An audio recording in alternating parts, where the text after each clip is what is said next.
लोक में लोग कहेंगे अरे बड़े तांत्रिक सम्राट हैं। देखो हमको कहना नहीं चाहिए, लेकिन फिर भी हम बोल देते हैं। हमारी कोई असद्भावना नहीं है, हम तो सबके प्रति सद्भावना ही रखते हैं। एक तांत्रिक सम्राट थे, नाम सुना होगा आपने, चंद्रा स्वामी। चंद्रा स्वामी तांत्रिक सम्राट। देखा उनको? नहीं देखा, हमने देखा। एक इधर एटा मैनपुरी की तरफ कथा हो रही थी। उस कथा के उद्घाटन में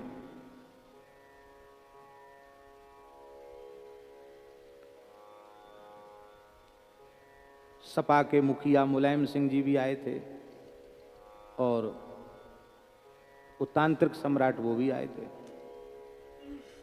चंद्रा स्वामी। हम तो पहली बार, हम कभी क्या हमारा प्रयोजन उनसे मिलने का। वो आए थे तो कथा में बैठे, प्रवचन भी किया उन्होंने, कीर्तन भी कराया, और हम तो अपने ढंग से जैसे साधु साई ढंग से बोलते वैसे हमने बोला। तो उन्होंने, उनको बहुत जरूरी जाना था, लेकिन वो रुके रहे इसलिए कि वो मिल के हमसे जाएंगे। तो हमसे बोले कि हम इसलिए रुक गए, हमको बहुत जरूरी जाना था, हम आपसे मिल के तब जाएंगे।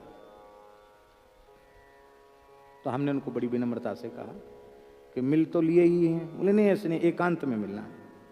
इतने बड़े कह रहे हैं तो मिल लेंगे, कोई बात नहीं। तो उसी जहाँ कथा हो रही थी उसी परिसर में हम रुके हुए थे। तो हमारे साथ जो साधु थे उनको तो उसने हटा दिया। बोले नहीं, इनको हम और आप दो ही लोग रहेंगे, तीसरा कोई नहीं रहेगा। तो हमारे साथ जो साधु थे सब बेचारे चले गए। पर उन्होंने स्वयं ने ही फाटक बंद कर दिए। मेरे मन में तो कुछ शंका भई, मैंने कि तांत्रिक सम्राट भगवान जाने कहा करेगा ये। भीतर से किवाड़े और बंद कर दिए।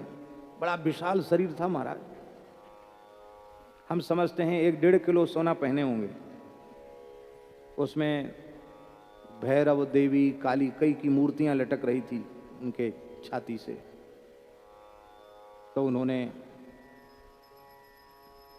फाटक बंद करके पहले तो, बड़ी ताकत थी उनमें, बड़ा विशाल शरीर था उनका। तौला तो हम नहीं, पर 1 क्विंटल से तो कम नहीं होगा। तो महाराज उन्होंने मेरे दोनों पैर बड़ी जोर से पकड़ लिए और ऐसे ऐसे पैर के अंगूठे, अपने हाथ के अंगूठे से पैर के अंगूठे के नख घिसने लग गया। अब कुछ कुछ बोले, हम तो डर गए। हमने कहा भगवान जाने कौन सा जादू मंत्र, तंत्र मंत्र कर रहा है भैया, तांत्रिक सम्राट है। अपने तो तंत्र मंत्र से कभी कोई लेना देना है ही नहीं। भगवान बचावे, सपने में भी इनकी जरूरत नहीं है। ठाकुर जी का नाम, बस नाम में प्रेम बना रहे। भजन तो वो भी नहीं हो पाता है, नाम में प्रीति बनी रहे। आप जैसे नाम जापक संतों को देख करके हमारा मन प्रसन्न हो जाए, बस इतना हो जाए, इतने से भी कल्याण हो जाएगा। तो जैसे उन्होंने घिसना शुरू किया तो हमने अपने पूज्य गुरुदेव का स्मरण किया कि हे गुरुदेव बचाओ आप, और खूब जोर जोर से मन ही मन भगवान का नाम लेना शुरू कर दिया। कुछ कर भी रहा होगा तो कुछ प्रभाव ना हो। और मैंने पूरा जोर लगा के उनके हाथ से हटाने की कोशिश की। वो तो इतना मजबूत थे महाराज वो हटे ही नहीं, हाथ टस से मस नहीं। कम से कम 5-7 मिनट ऐसे ही करते रहे होंगे। बाद में वो कुर्सी पर बैठ गए। तो हमने उनसे बड़ी विनम्रतापूर्वक कहा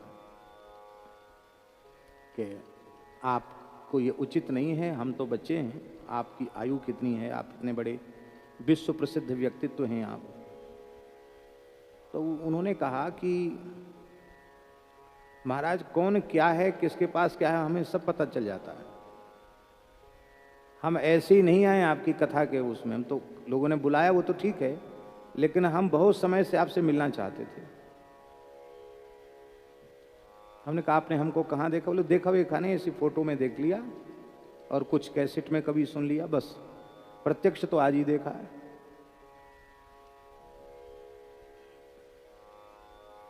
बोले आपको पूरे विश्व में घुमाएंगे, हमसे बोले वो आपको पूरे विश्व में घुमाएंगे चार्टर प्लेन से, सब कई देशों में, मेरे इतने देशों में। मैंने कहा हमको तो सही बात मन की बतावें तो हमारा मन तो ब्रजमंडल के बाहर कहीं जाने का नहीं करता। कोई दुष्प्रारब्ध है जो हमको भटकना पड़ता है, इसलिए हमारा कोई बाहर जाने का मन नहीं है। फिर बोले आप हमारे दिल्ली आश्रम में आ जाइए, आपसे कुछ एकांत में चर्चा करेंगे। हमने कही हम आपसे कह दें फिर न पहुँचें तो झूठ हो जाएगा, इसलिए हम नहीं आ पाएंगे।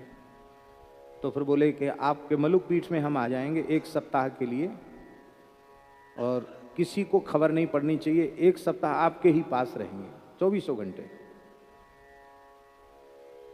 हमने कहा हमारे यहाँ तो टीन सेट पड़ा, उसमें कुछ बना भी नहीं था। हमने कहा हमारे यहाँ तो टीन सेट पड़ा है। बोले अच्छा ऐसा है, पीठ बना नहीं है? हमने कि नाम पीठ है, बना बना कुछ नहीं है वहाँ। अच्छा, तो बोले फिर ठीक है, हम पूरा बनवा देते हैं, पूरा बनवा देते हैं, और आप केवल प्रवेश करिए उसमें, और कोई जमीन अच्छी लगती हो बड़ी जमीन देख लीजिए वृंदावन के आसपास। हमने कहा ना, हमें बड़ी जमीन देखना है, अब जितना है उतना ही बहुत है, आप कष्ट ना करें, भगवान जब चाहेंगे तब हो जाएगा। तो बोले कि अच्छा ठीक है, तो ये हमारा प्राइवेट नंबर है, ये मैं ही उठाऊंगा मोबाइल। हमारे पास तो मोबाइल भी नहीं था। तो बोले ये नंबर है, इससे आप बात करेंगे तो जब भी आप लगाएंगे सीधे मैं ही उठाऊंगा। वो सारा बंदोबस्त आपको बुलाने का या हमारे आने का सब हम कर लेंगे, आपको कुछ नहीं करना पड़ेगा। और ये व्यक्तिगत नंबर है, आपको जब अनुकूलता हो तो इस नंबर से आप थोड़ा सा एक बार कर देना, बाद में सब हम व्यवस्था कर लें।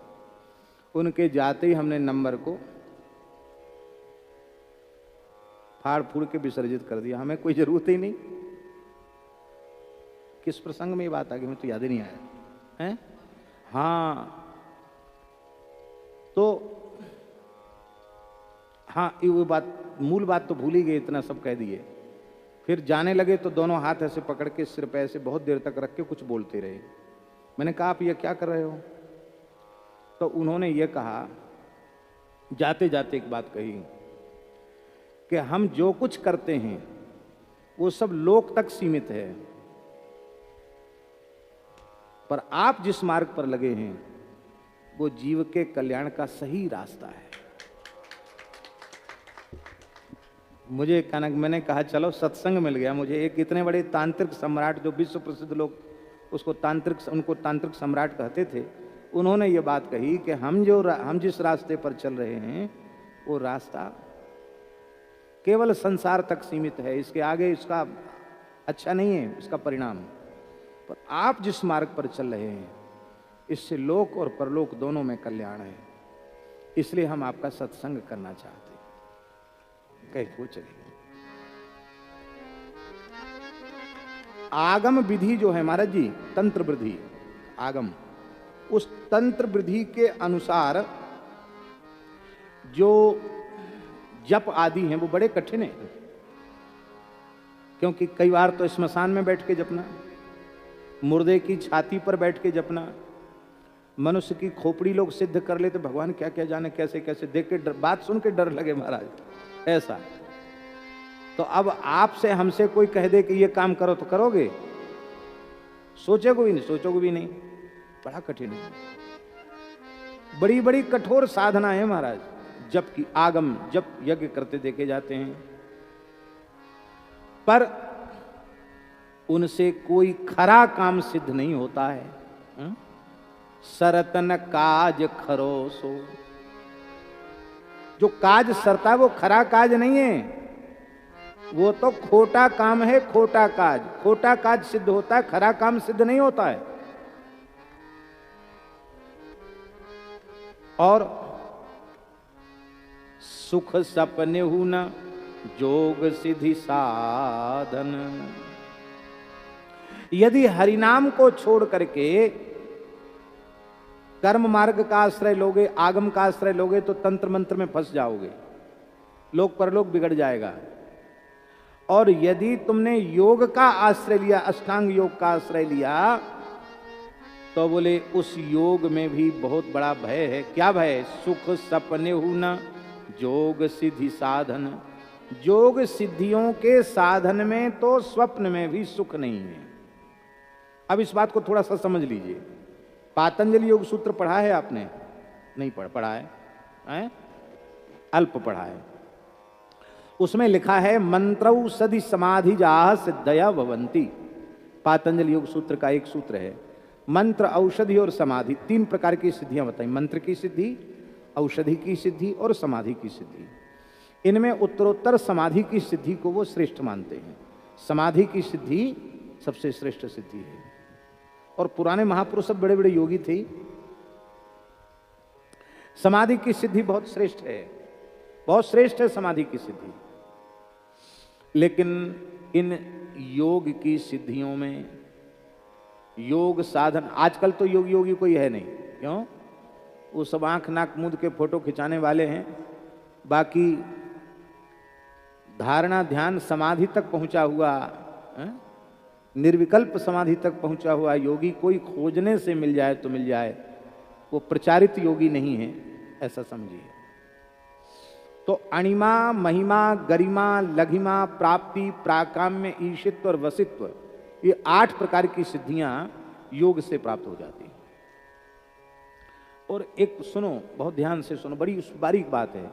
एक बार किसी सिद्धि का आदर आपने कर लिया, एक बार सिद्धि को स्वीकार कर लिया, तो उससे एक प्रारब्ध देह का निर्माण हो जाता है, सिद्ध देह का निर्माण हो जाता है। और सिद्ध देह का निर्माण होना भी एक बहुत भारी बंधन है, क्योंकि वे सिद्ध लोक में चले जाते हैं और हजारों वर्षों की आयु उनकी होती है। तो उतने समय तक तो भगवान से वियोग बना रहा उनका, और कहीं बिगड़ते बिगड़ते बिगड़ते बिगड़ते और पथभ्रष्ट हो गए, तो फिर न तो स्वर्ग पहुंच पाए, न ब्रह्मलोक पहुंच पाए, सीधे फिर मृत्युलोकम विशंति, फिर मृत्युलोक में आ गए। क्योंकि जब योगी, क्योंकि सिद्धांत है यत् पिंडे तत् ब्रह्मांडे, यत् ब्रह्मांडे तत् पिंडे, तो इसी शरीर में सारे लोक लोकांतर हैं। तो जब तत्तद चक्रों पर, कमलों पर विद्यमान जो देवता हैं, उन देवताओं का अपने साधन के द्वारा जब वो अतिक्रमण करता है, तो वे देवता उसके साधन में सिद्धियों का लोभ दिखाकर विघ्न उपस्थित करते हैं। और कहीं वहां विघ्न में से अभिभूत हो गया, तो चरम लक्ष्य जो भगवत प्राप्ति है, उससे वो वंचित हो जाता है, उसी सुख में फंस करके सर्वनाश कर लेता है।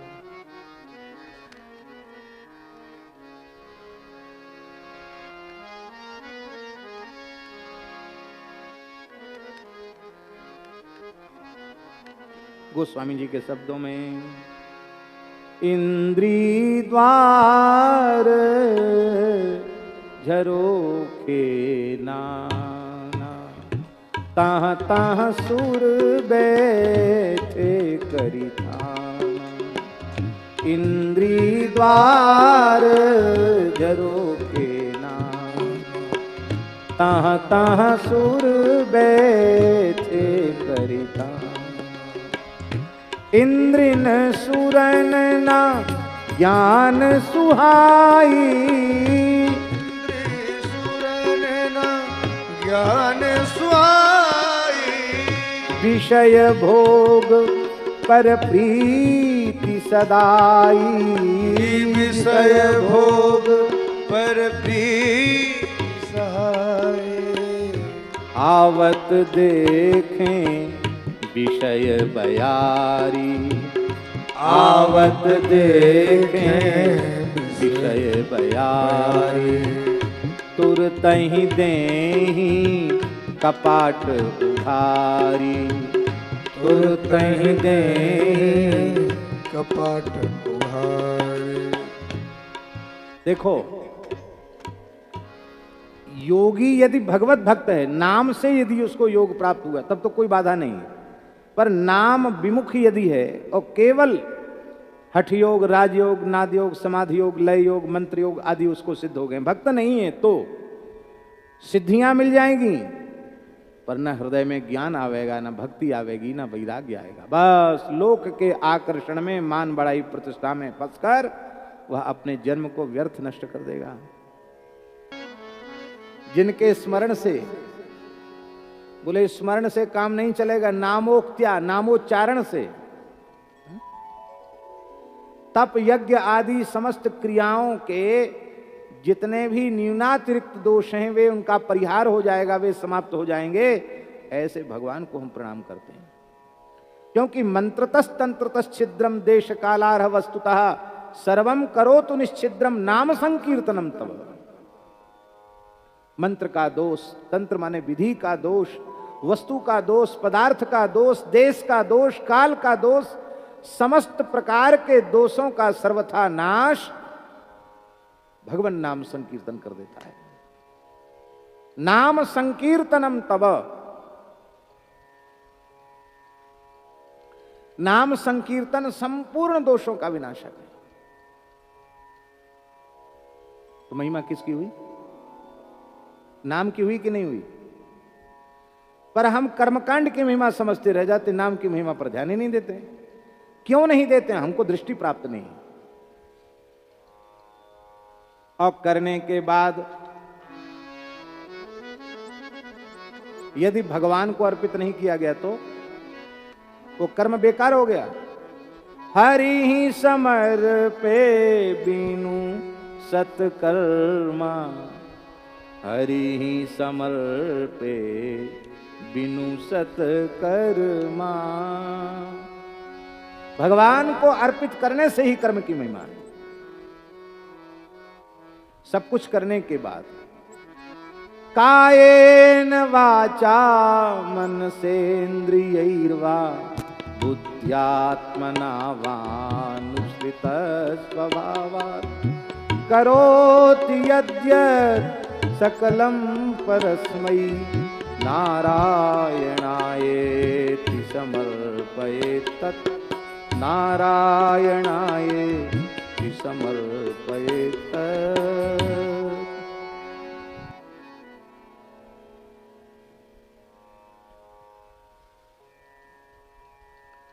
इसलिए भैया, इसीलिए गोस्वामी जी कह रहे हैं कि हमको तो केवल नाम पर भरोसा है।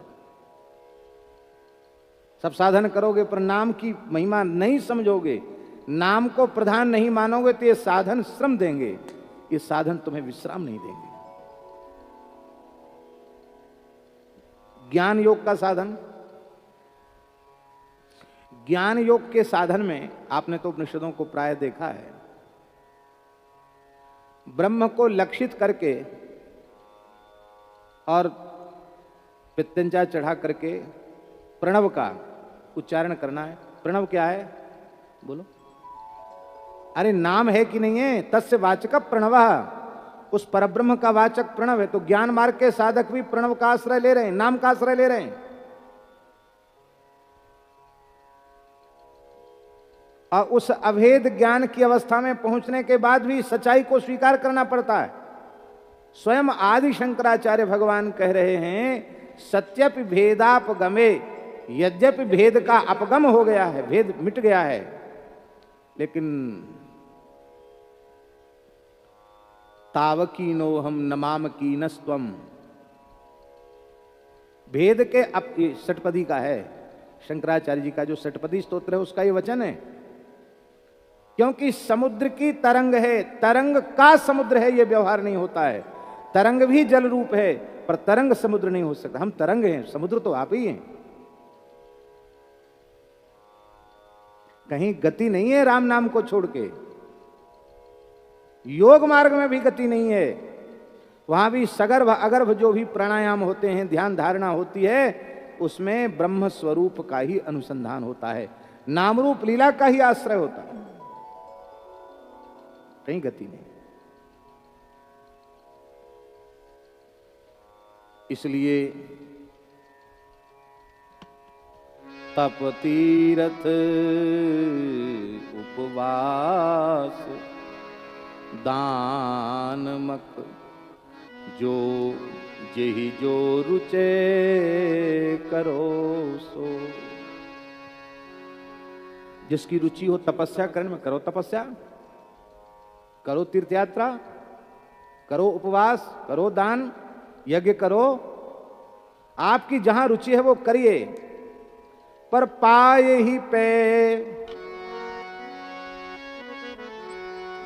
पाए ही पे जानिबो कर्म फल, भरी भरी वेद परोसो, वेदों ने इतनी फलश्रुति बताई है, ये करोगे तो ये मिल जाएगा, ये करोगे तो ये मिल जाएगा, ये करोगे तो ये लोक में पहुंच जाओगे, वहां अप्सराएं मिलेंगी, ऐसा मिलेगा, तैसा मिलेगा, अमृत पीने को मिलेगा। खूब परोसा है वेद ने, उससे तुम्हारी बढ़िया बढ़िया पकवान मिष्ठान देख करके रुचि जगती कि नहीं जगती है। ऐसे ही फलश्रुतियां पढ़ करके लालच सबके मन में आता है, क्योंकि अनंत जन्मों की विषय की भूख तो बढ़ी हुई है।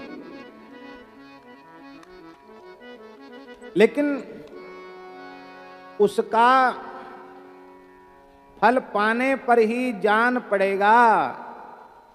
क्या जान पड़ेगा? फल मिलेगा जब, फिर क्या जान पड़ेगा? बताए इस बात को। नहीं, क्या जान पड़ेगा? ते तम भुक्त्वा स्वर्गलोकम विशालम क्षीणे पुण्ये मर्त्यलोकम विशन्ति। ये स्वर्ग की व्यवस्था जानते हैं कैसी है? होटल की जैसी है। हम लोगों का काम तो कभी होटल से पड़ा नहीं। मैंने स्वतंत्र रूप से हम कहीं होटल में रुकने गए हैं ऐसा तो कभी अवसर आया नहीं।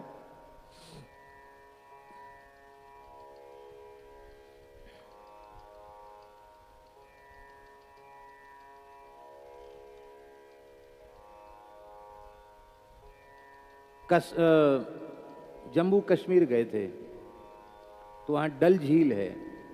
डल झील में लकड़ी के बने हुए झील में तैरते हुए होटल हैं। तो उन होटलों में लोग रुकते हैं एक रात, और उसकी बड़ी फीस होती है। एक पूरे फैमिली के लिए, एक परिवार के लिए वो छोटे होटल होते हैं, वो मिल जाते हैं। वहाँ सब चीज़ आपको जो चाहेंगे खाने पीने की सब चीज़ उपस्थित रहेगी। तो हम तो अमरनाथ जी दर्शन करने गए थे। अमरनाथ जी दर्शन करके आए थे श्रीनगर में। बोले चलो वहाँ डल झील देख के आए। हम लोग गए। एक सज्जन हैं, 22 से हैं, तो वो बोले महाराज जी चलो हमको दिखा ला। हमारे साथ मदन मोहन दास जी थे, तो दिखा ला में। तो हमने कहा कि हम रुकना तो हम लोगों को है ही नहीं, तो क्यों वहाँ चलेंगे? ले देखो तो सही उसमें भीतर क्या होता है, देखना चाहिए सब चीज़। कमल खिला था वहाँ, सब कमल वमल भी खिले थे। बहुत विशाल झील है। तो 68,000 में सौदा तय हुआ। कितने में? हमको बड़ा खराब लगा। मैंने कहा अरे भाई ये तो हमारी बात बिल्कुल समझ में नहीं आई। गौ सेवा करो इतने की, साधु सेवा करो, ब्रजवासियों की सेवा करो, तो अच्छे काम में लगा। और ये 68 है। बोले देना वेना कुछ नहीं है, यदि इससे भाव ताव नहीं करेंगे तो घुसने ही नहीं देगा देखने के लिए। तो भीतर उन्होंने सब दिखाया कि ये यहाँ बैठ करके सिनेमा देखो, बड़ा पर्दा था उस पर, सिनेमा देखो यहाँ बैठ के, यहाँ सो, यहाँ खाओ, यहाँ मीटिंग करो, ऐसा सब कुछ था उसमें। फिर बोले हम लोग जहाँ रुके हैं वहाँ आप नंबर दे दिया, संपर्क करना। संपर्क का उठाएंगे तब तो संपर्क करेंगे। वहाँ से कुछ कमल के फूल जरूर हम ले आए, वहाँ से तोड़ करके अपने ठाकुर जी की सेवा के लिए। इतना फायदा मिल गया। इसका मतलब क्या है कि वो सुविधा युक्त था, बहुत अच्छा था, पर वो विषयी पुरुषों के लिए सुविधा युक्त चीज है, और उनके लिए है जो 68,000 रुपए, 60,000, 70,000 रुपए दे सकते उनके लिए है, और हमारे जैसे फटीचर के लिए थोड़ी है, अमीरों के लिए है वो। ऐसे यहाँ कठोर तपस्या करते हैं, यज्ञ करते, दान करते, पुण्य की पूंजी इकट्ठी करते हैं, और उस पुण्य की पूंजी का उपभोग स्वर्ग रूपी होटल में करते हैं। वहां जैसे ही पुण्य के अनुसार दिन निश्चित होते हैं, वहां जितने दिन पूरे हुए कि उस होटल वाला कहता है कि 12 बजे के पहले खाली कर देना, नहीं खाली करोगे तो फिर चार्ज लग जाएगा। 10-5 मिनट भी ज्यादा हुए तो चार्ज लग जाएगा, पूरे दिन का चार्ज लग जाएगा, ऐसा हो जाता है। तो यहाँ तो चलो चार्ज, वहां चार्ज वार्ज की व्यवस्था नहीं है।